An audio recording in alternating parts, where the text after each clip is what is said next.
face a little bit, but I try not to. Okay, this is Kevin Paulson with the Hunting Life podcast, and I'm standing here with Brittany Peterson.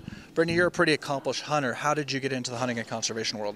I got into hunting from my family. My dad is an avid hunter, and I had the blessing of growing up in the family and traveling around the world and seeing hunting from literally the ground up. What's your favorite kind of hunting that you've done? Buffalo, easily, Cape Buffalo. That was what I wanted for my 21st birthday. So we went and got our buffalo we went to Tanzania, we went to a couple of times, then we went to Botswana a couple of times, and it was just, that's the best. If I only did one kind of hunting, that's what it would be. Oh, fantastic. Now, you do a lot of work with conservation in Tanzania. Can you tell me a little bit about that work and the organization that you work with? Absolutely.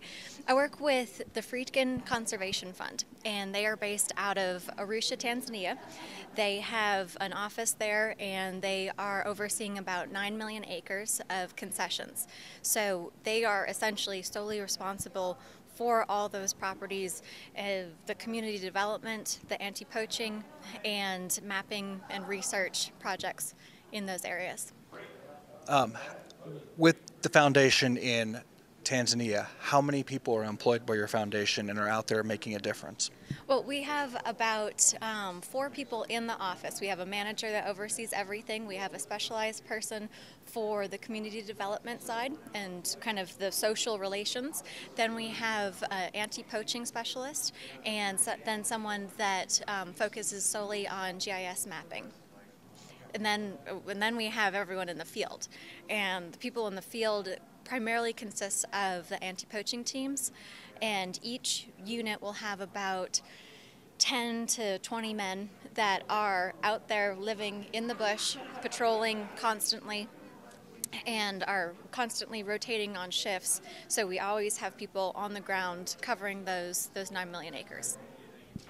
What has been the impact of the foundation in regards to the animals and the wildlife that are there? It's been tremendous.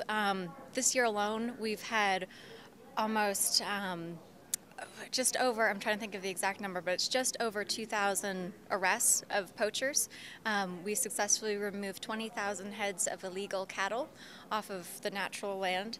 It goes on and on, from helping to prevent illegal timber felling and charcoal production, snaring for bushmeat and other bushmeat trafficking and such going through the area, illegal gold mining. So it definitely comprises of multiple layers. Do you think that over the next several years you'll see those numbers decrease? Like this year you arrested 2,000. Do you expect to arrest more next year, or do you think those numbers will go down? It's really hard. Of course, we'd want it to go down, and that is the ultimate goal, is for us not to be out there doing what we're doing. But at the same time, it's always fluctuating. We're getting nailed from areas around the Congo, people coming in and poaching and then crossing the border. So it's not always necessarily confined to a Tanzanian problem. It goes much beyond on an international level. I know that you work with Safari Club International, and they've donated to your organization. Can you tell me a little bit about that donation and how it's helping you? Absolutely. They had a tremendous donation last year.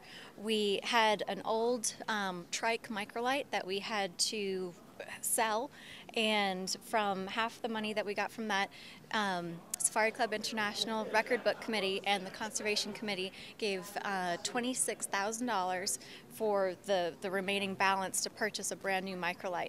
This year they're continuing supporting this project with an extra $10,000 for operation and maintenance costs. And it's such an amazing program because this is like the eyes in the sky. This is what gets all of the reconnaissance on the ground scheduled, because you have the microlight flying and patrolling and literally doing just kind of a grid work over the area. They'll take a GPS reading of where they find a poaching camp or something illegal happening, radio that down, and then the reconnaissance comes in, and those are the anti-poaching teams that I mentioned earlier. Fantastic. Now, If individuals wanted to donate to your foundation, how could they get a hold of you? How could they get a hold of the foundation to actually make a difference? Very easily. We have quite a nice presence on the internet.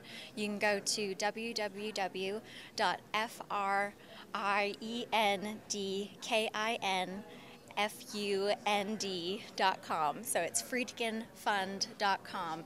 And you do have to remember to put the www in front of it because it's hosted internationally, and otherwise you go to some crazy place.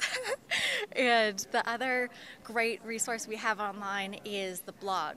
That is a fantastic way to keep updated monthly on arrests being made, different community projects that we're either promoting or getting off the ground. So a lot of stuff there. And that's freakinfund.wordpress.com. Fantastic. Brittany, thank you for your time today. Appreciate it. Thank you. You got it.